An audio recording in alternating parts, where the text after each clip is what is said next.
as we go, but let's kick this off. For our facilitators, we can start with Marnik and have each of you give us a quick take on what each of you as facilitators are doing with your own organizations to safeguard your facilities and address the markets during the recent economic shift through the pandemic. And Yeah, as we thank you. go, go ahead. Yeah, thank you, Madeline. I'm approaching this from a little bit more generic question. What if there is an economic crisis? How do you react to that, right?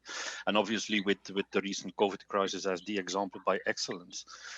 Essentially, I think we can cut at least our reaction at IBM in three phases. There's no real rocket science there. I guess many people are going to be recognizing that. But the very first phase is really, it's all around damage control and keeping business going, right? So it's around how can we really making sure that the business can proceed as fast and as good as they can, while reducing and cutting costs. As facility managers, we are definitely at the cost side, so we try to reduce the cost as fast and as quickly as possible, but also assuring that people, in this case specifically with the COVID crisis, assuring people can work safely. The way we have been doing that is by setting up pretty quickly and pretty early. I mean, we recognized very early in the process that this was something, it started off in China. Obviously, we have people in China, and we learned very quickly that this had the potential of going global. So we set up a globally led disaster management committee with, very, very diverse, multidisciplinary, not only real estate, but business unit representation, physical security, HR, legal, and so on. And that team led from the top with the senior vice president commitment, involvement and sponsorship, and with necessarily exceptional decision powers. And early on, we really focused with that team on these three aspects, right? So the damage control, keeping people safe, making sure the business could proceed, and cutting cost. And that team was delegated to immediately purchase whatever, masks, alcohols. We decided to produce our own mask in China very early on, things like that, right? And that's supported and extremely important by very elaborate, transparent, constant communication, and an enhancement of our data collection that supports us in making the decisions. Then the second phase very quickly is in fact already starting to think around, what comes immediately after. How can we tactically plan for the period thereafter? In the case of COVID, it was obviously around the famous return to work. We developed again very early on an extensive playbook, which managed every single aspect of reopening our facilities, but not only focusing on facilities management itself, but far more on the end-to-end experience of an employee coming back to work, right? How will they find their premises? How do they have to work? But on top of that, with also obviously instructions for our facility manager in managing the workspace, but also managing ventilation systems, doing cleaning cycles in between utilization, all of that strongly supported by a technology component. And then the third phase, which we also started on very early, and which was quite an acceleration of thinking, which is already going on at that point in time. It's really around, how do we envisage the new future? So after COVID, in this case, after that economical collapse or disaster, how do you envisage the future? What will that future be like? And how do you then develop and accelerate against that? So for us, that essentially results in two work streams still going on as we speak today. It's the very next generation of design thinking, and we all recognize that office buildings are no longer going to be offices where you go to do heads down work. It's far more going to be around community spaces, collaboration, design thinking, and so on. And the second one is around our location strategy, is where do we have to be with our locations? Are we still in the right places, and can we accelerate the transformation to where we have to be in the future? Not only from a facilities point of view, again, but far more multidisciplinary focused on, for instance, talent. What is the business of the future? So the business strategy, business orientation, business of the future. What is the talent that we need? Where are we going to be finding our talent? And how do we then develop a location strategy around that? So that was, in short, let's say, the three phases that we go through, but which I think can be replicated to any major economical disaster situation. Back to you. Man, I forgot. Is it Earl or me? Go ahead, Lachlan. Okay. I remember vividly I was a young whippersnapper and I watched the movie Back to the Future. And there's this classic moment at the end of Back to the Future when Doc Brown comes from the future and he picks up Marty McFly, and you remember this, they're getting ready to drive down the road, and Marty's like, Doc, there's not enough roadway for us to get up to 88. And Doc Brown says, roads where we're going, we don't need roads. And that's where I feel like we're at. I remember being so amazed at that moment watching that film, because it just captivated my imagination. And honestly, that's how I feel with where real estate is right now. The game has changed on how to manage facilities, and we've been talking about more digitization, and if anything, it's accelerated now. And Marnik is speaking to a bunch of it from his perspective from IBM. At Schneider Electric, we're changing how we manage our own real estate, and then how we address the market from a services standpoint. So we're looking at more than ever. We think the world is moving towards more electric and more digital. Those two trends are on the way.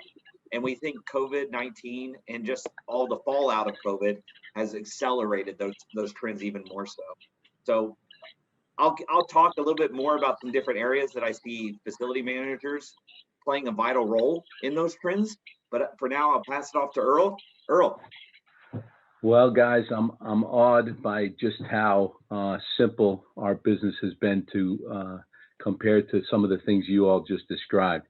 I think, during this time, we've been more trying to support the larger organizations that are our clients more than we had our hands too full with our smaller, relatively small team. I think the observations and the things that we're doing from an economic standpoint, and what I see our clients doing from an economic standpoint, is recognizing that all of the things, just like Lachlan said, in terms of digitization, speeding up, everything's speeding up. And I think what's going to morph with real estate, corporate real estate in particular, is that the space and how facility managers how to quickly make moves, adds, and changes, and make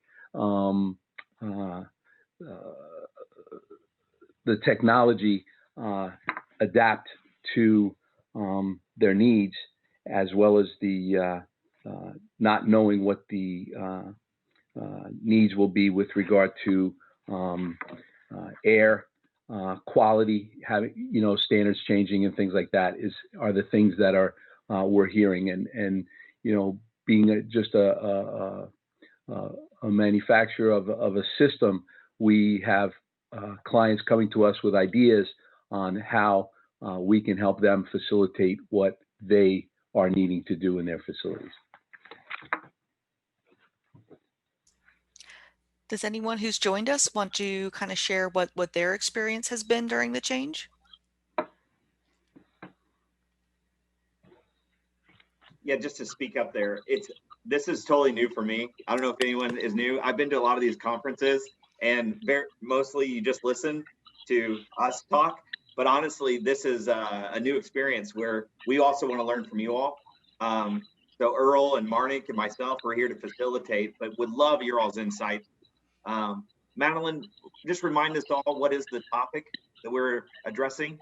What's the title? So it's economy, and let's see, the little prompt is, how does an FM prepare for the future during an uncertain economy? There you go. So what have you guys? Love insights. Yeah, I'm happy to speak up. My name is Michael Guano. I'm with Facebook in New York. You guys alluded to it earlier, and it's been one of my takeaways in the last day and a half so far. Where we're going, we don't need roads is definitely an interesting analogy.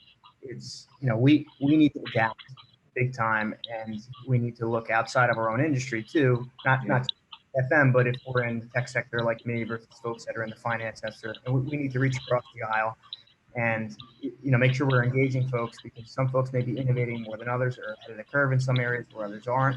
And I think as a whole, we have a lot of opportunity there that we need to make sure we're capitalizing on, especially during these interesting times where we do have opportunity to, we have a unique opportunity to change certain things that we just couldn't change in the past when we had folks in the office. Money is just one of them, but I think just as a whole greater statement, That's one of my biggest takeaways that you gentlemen have alluded to so far. Yeah.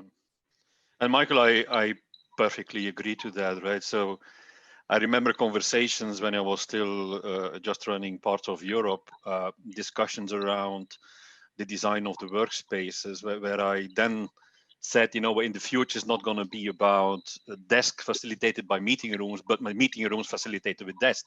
So turn around that complete vision of what the workspace is about. You come to the workplace to develop yourself, to grow, to co-design, to learn, to collaborate. You don't go to do heads down work, right? But when I said that, that's 15, 20 years ago, and that, you know, that evolution has been there very, very slowly. But I would say until 9 months ago, still fairly embryonical. Obviously, you see things happening in the industry, call it the collaboration spaces, the WeWorks of this world were already moving forward with that. But I do expect, and I see it happening at IBM, suddenly everything starts to be impossible, right? So we are effectively having a far bigger and a far larger seat at the C-suite table than we ever had before. And for us, you know, the whole COVID thing is basically a blessing.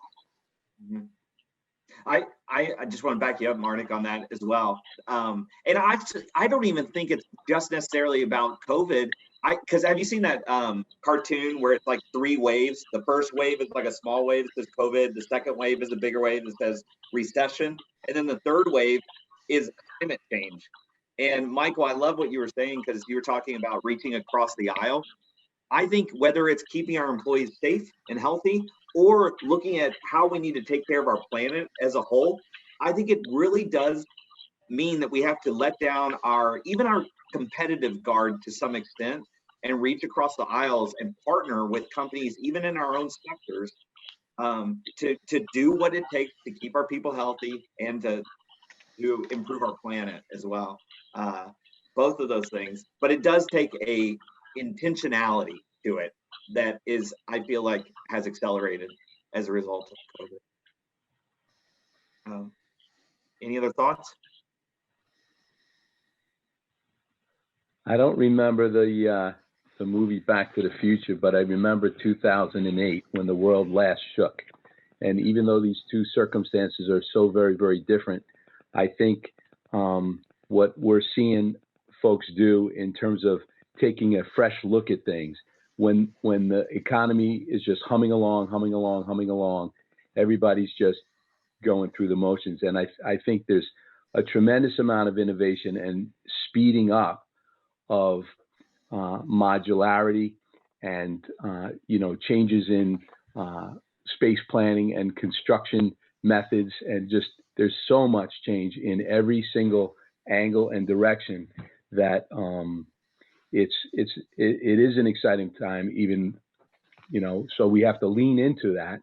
And frankly, our reflection of what took place for us back in March and in April and springtime, when we still were at the front end of all of this, there was that connection to that time, 2008, when we saw that in 10, 11, 12, 13 and on, there was going to be the light would shine again. And so when you take the opportunity, and you see so many different organizations taking the opportunity to reinvest in things that were kind of just side projects, and they're moving quicker within organizations now. So it is odd to call this a blessing, but it has a silver lining, I think. Maybe what we could do, I would love to throw out a question, if you all don't mind. Is there any specific innovations that you feel like have become particularly intriguing in the FM world that would be helpful for all of us to know about?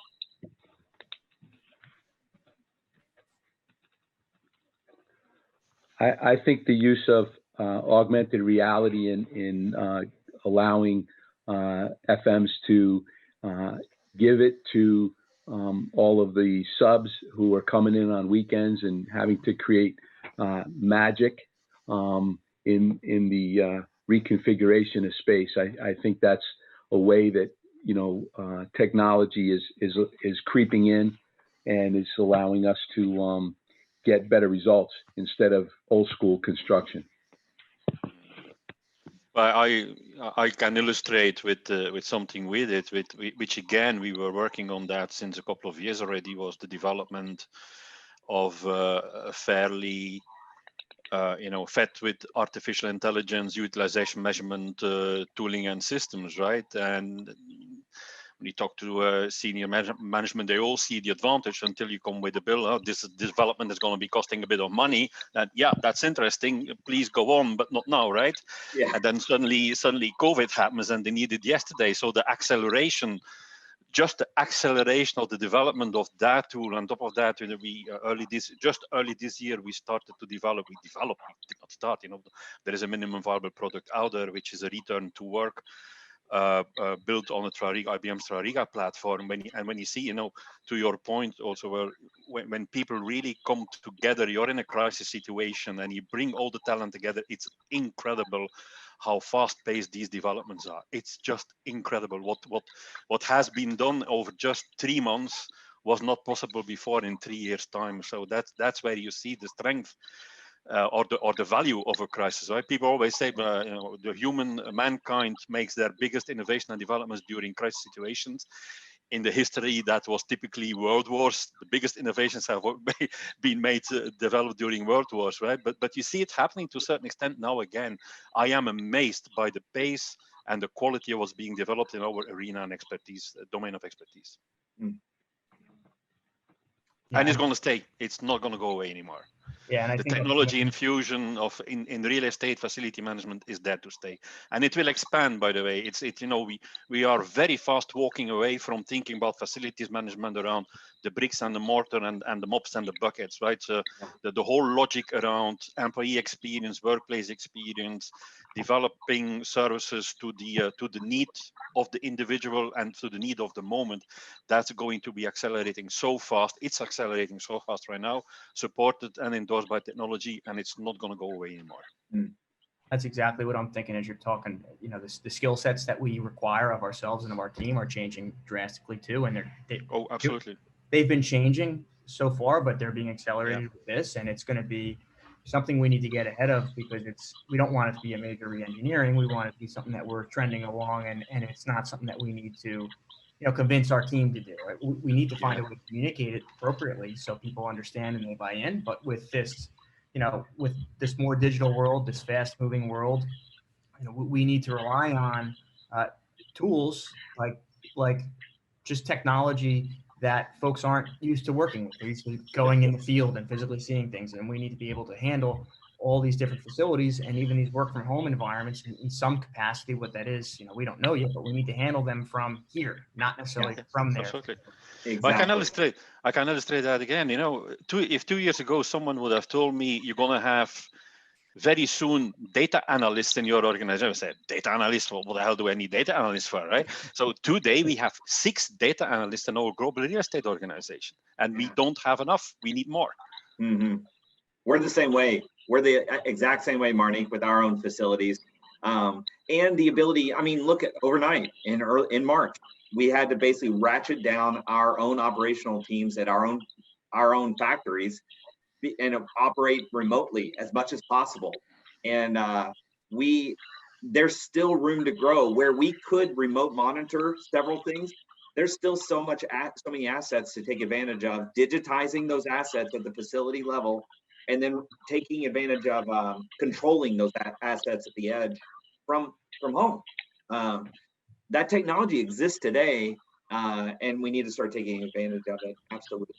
Yeah, and with that moving to more of a core responsibility, like today, a lot of us rely on our cross-functional partners like the IT team to develop, and maybe those roles need to shift internally, and that's a skill set that we require on our team because it's such a core piece, and we want to hold our own destiny, so to speak, rather than rely on those cross-functional partners. Not that they're doing a bad job, but the game is changing, to your point earlier. Yeah, absolutely. Yes, to that point, Margaret, yes and no. We have been through an entire cycle of doing so. We started off 15 years back with developing internally our own IT tools, way before there was anything in the market. And we've done that for quite a long time, up to a point or down to a point some 4 or 5 years back, I said, we cannot support that anymore. We are still only a real estate function, right? It becomes so complicated. The evolution is so fast paced that you cannot keep up. So we did effectively go back to our internal CIO organization, and we basically have transferred our own IT team into that organization. But we do have clear, what we call document of understanding, call it an internal contract with deliverables, in terms of them supporting us. Every system has its advantages and its setbacks, right? So obviously the issue that we have today, if you want to push change, you have to discuss an agreement, right? So you become a customer of your internal supplier. It's almost like an external supplier. You have to make a contract for something new. So it does hold back some of the innovation and the pace we could be doing, but ultimately the quality we get is better than if we continue to do that internally. That's good. We only have 6 or 7 minutes left. Should we maybe just speak about some practical recommendations that we have around for facility managers going forward? I think that sounds like a great idea. Okay. I know for us, we're Schneider Electric's putting out an e-guide soon enough, but basically we're focused on 4 areas of recommendations for facility managers. They are maximizing space management is number 1. So the things that you all are already thinking about, which include like social distancing, for instance, occupancy planning. So number 2 would be enhancing occupant well-being. So indoor air quality improvement, humidity levels, all that stuff that we now know affect the productivity of the humans, the workers in the building. Number 3 would be enhance the occupant experience. So digitizing, empowering the users. So we look at this from a hoteling standpoint in a facility. And then the last, it's not going away. It's been around for a long time. The 4th is reduce operating costs. We still are going to have to do that. But I think that using technology, we can do that easier now more than ever. So things like remote monitoring. I think we can get away from traditional preventative maintenance programs where you're sending Chuck in a truck twice a year to go turn a wrench and dust off something. We don't need to do that if we digitize an asset and we monitor it from afar and we let the data tell us when to send Chuck in a truck.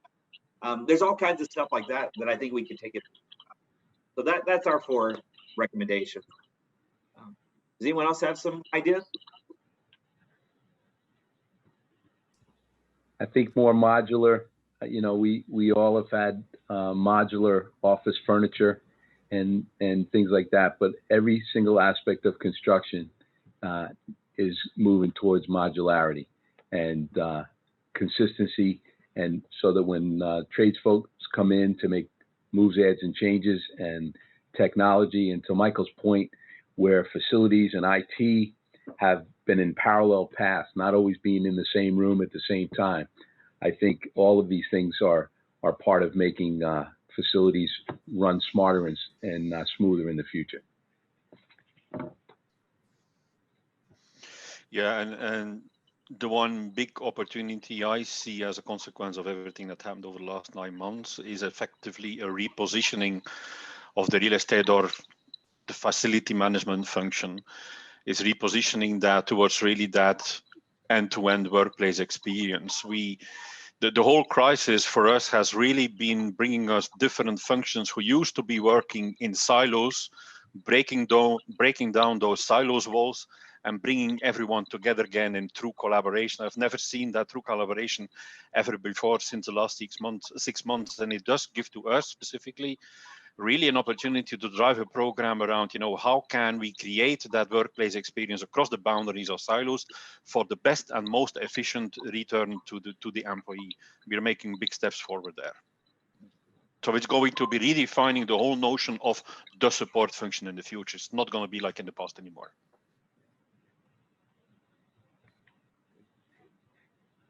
Anyone else have any closing thoughts? One more quick thing that we have undertaken during this time is a transparency report for all of our systems. And what it got me to learn about in the cradle to cradle scenario, I don't think most folks are really focused on.